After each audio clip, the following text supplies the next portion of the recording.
The first problem we're going to look at is out of your packet. It is, I believe, at the top of the second page, and it's the one that says this: a 25 kilogram object moving with a velocity of 3 meters per second to the right collides with a 15 kilogram object moving to the left at 6 meters per second.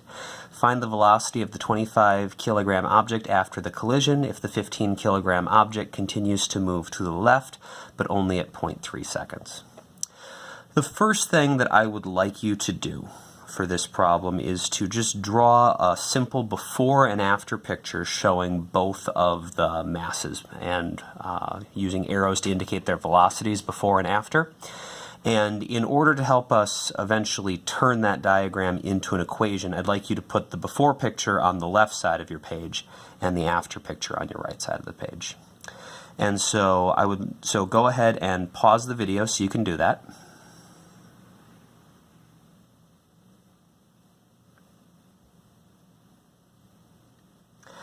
Okay, so our before picture needs to show both our 25 and 15 kilogram object moving the way that we said they were. And so I'll put my before picture over here on the left side. My 25 kilogram object is moving to the right at 3 meters per second. And so I've got 25 kilograms, and that's moving at 3 meters per second. And then my second object is moving to the left at 6 meters per second. It's going to be confusing to have to have our two different objects if we don't use some symbols to indicate what they are. So I'll call this V1. We'll call this V2 is going to be 6 meters per second. And that is 15 kilograms. We'll also want to label the masses as M1 and M2. Note that since we are just labeling the magnitude of a velocity vector, this is the speed. The speed is 6 meters per second, but if we wanted to describe the velocity in full, the velocity would be 6 meters per second to the left, or if you wanted to use positive-negative notation, velocity 1 is positive 3 meters per second, velocity 2 is negative 6 meters per second. But you wouldn't want to write negative 6 on an arrow pointing to the left, because then negative left would be right, and that would just be confusing. Our after picture,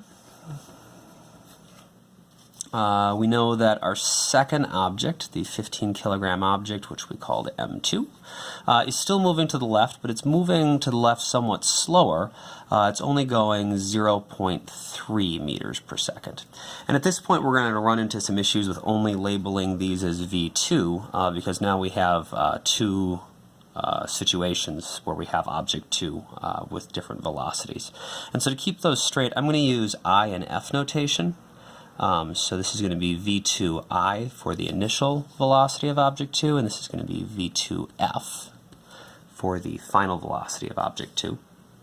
You can, if you prefer, use the not notation, so you could just call this V2 not and V2. I think that can be a little confusing in situations like this, though, because if you ever forget to write the not, it's not obvious that anything is wrong, whereas using this notation, if you ever forget to write the I or the F, you can immediately tell something is missing and go back and fix it. Now, the question asks us to figure out what the final velocity of object 1 is, and we don't really know anything about it, but we can just from the picture sort of infer some things about it that have to be true. First off, these are solid objects. They've collided into each other, and so there's no way object 1 would have passed through object 2. So it's still got to be on the left side here. And also, it has to be moving at least as fast as object 2 if they're not going to pass through each other, and it's probably going to be moving faster. And so we could at least guess that its velocity has to look something like that. It's got to be going to the left, and it's got to be going faster than this object. We can label that as M1, and we can label this as V1F equals question mark is what we're trying to find, and I'll label this as V1I. Now the reason that I had you lay this out with the before picture on the left side and the after picture on the right side is so we can eventually turn this into an equation.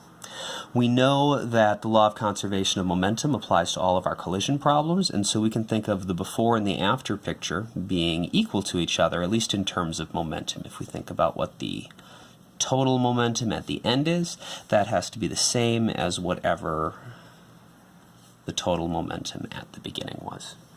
And of course, the way that you find the total momentum is you just take the momentum of each object. So at the beginning, we have object 1. It's going to have some momentum. So we can call that P1I, the initial momentum of object 1. Object 2 has some initial momentum, P2I. At the end, we've got P1F and P2F. And if we take the total before and the total afterwards, those have to be equal to each other.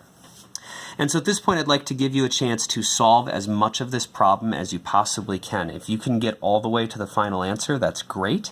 If not, get as far as you can before we get started, and then check your work up to whatever point you got to. So I'll give you a second to pause the video and do this on your own.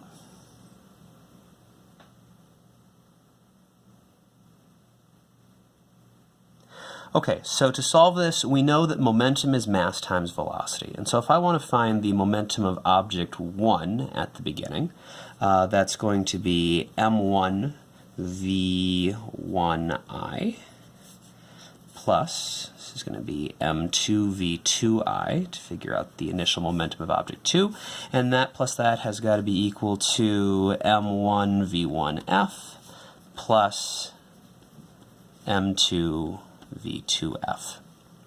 At this point, we can go ahead and plug our numbers in. So this is going to be 25 kilograms times, now since this is moving to the right, I'm going to use positive 3 meters per second. And this is going to be 15 kilograms. We have to remember to use velocity. So since it's going to the left in our picture, when we go to our numbers, we have to make sure we add a minus sign to keep track of the fact that it's going to the left. And that's going to equal over here, m1 is 25 kilograms, still times whatever v1F is, plus 15 kilograms times negative again because it's going to the left.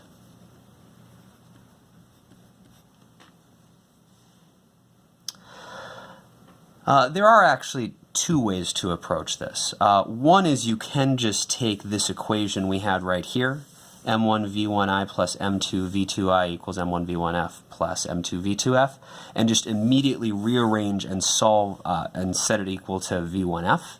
And then solve it that way. And I'll show you that in a minute. That is certainly the faster way to solve the problem. I'm going through it this way at first, though, because I think it's easier for a lot of people to see how the momentum is being conserved and what exactly is happening to each object at each point during the problem. So we can calculate each one of their momentums. So this is going to be 75. Our unit for momentum is kilogram meters per second, which makes sense because that's what we just multiplied, kilograms times meters per second. 15 times negative 6 is going to be negative 90 kilogram meters per second. Equals, again, this is just going to be 25 kilograms times V1F. So plus times a negative is going to be minus, and that's going to be 4.5 kilogram meters per second. And so we can see the total momentum of object 1 at the beginning was set positive 75. Object 2 at the beginning was negative 90.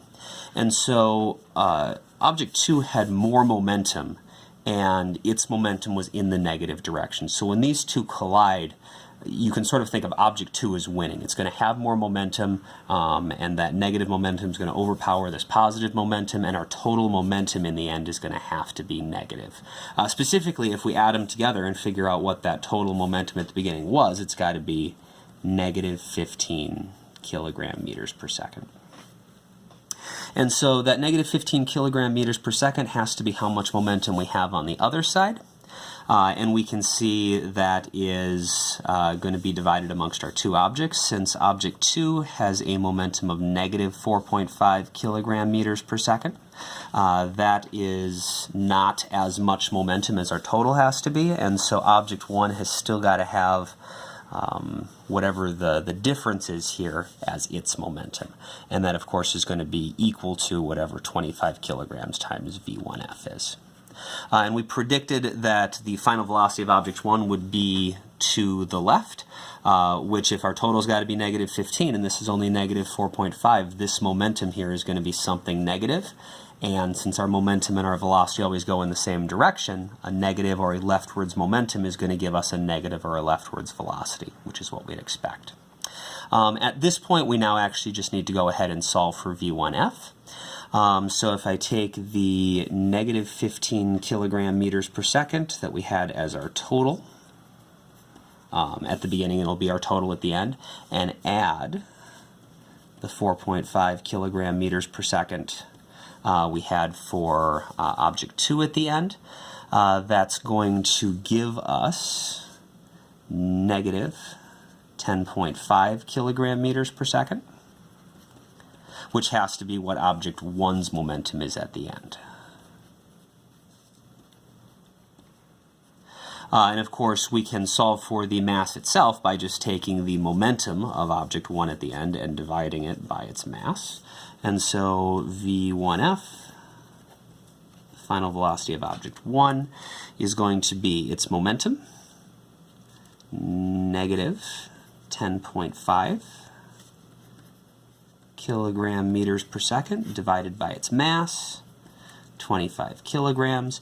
We divide that out and we get negative 0.42 meters per second, which you could certainly present your answer that way, or if you wanted to do it the way that the problem was originally worded in terms of left and right, negative is going to be to the left, and so we could call this 0.42 meters per second to the left.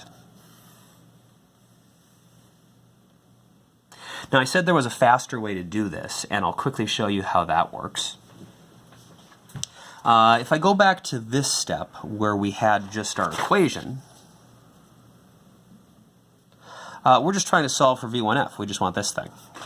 And so we can just take this entire equation at this point and just do some algebra and get v1f by itself. So v1f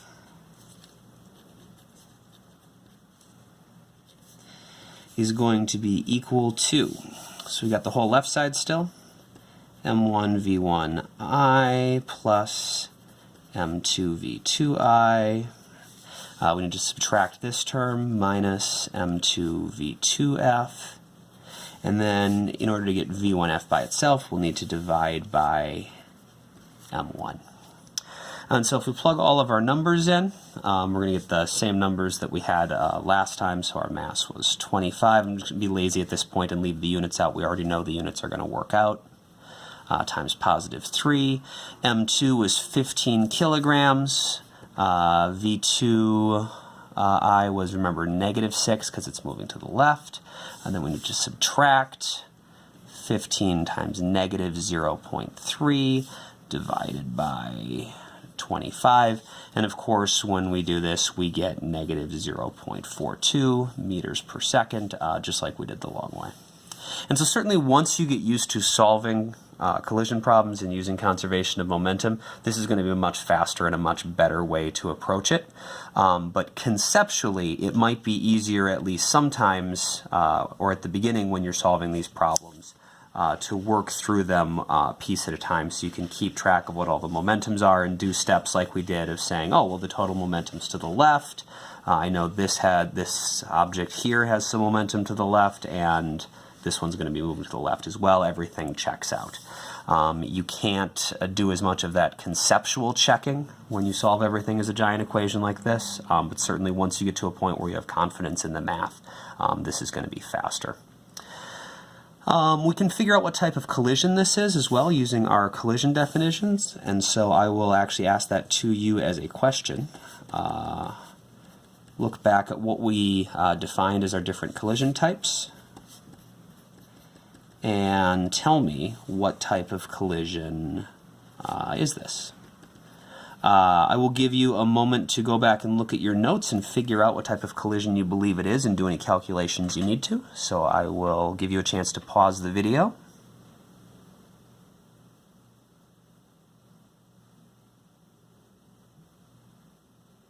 Okay, so this is definitely going to be an inelastic collision. We know it's an inelastic collision because it's clearly lost some kinetic energy. Remember, at the end, it was only going, our first object was only going 0.42 meters per second. And so both our first object slowed down and our second object slowed down, which means both of them are going to have lost kinetic energy, and so we're definitely going to have less kinetic energy at the end than we did at the beginning.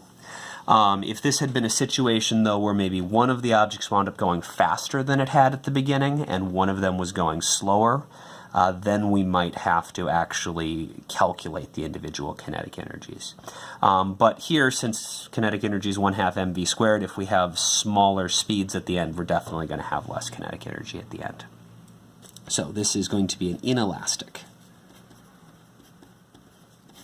It is not completely inelastic or perfectly inelastic, though, because they didn't stick together. They still stayed as separate objects, so we would just refer to it as inelastic.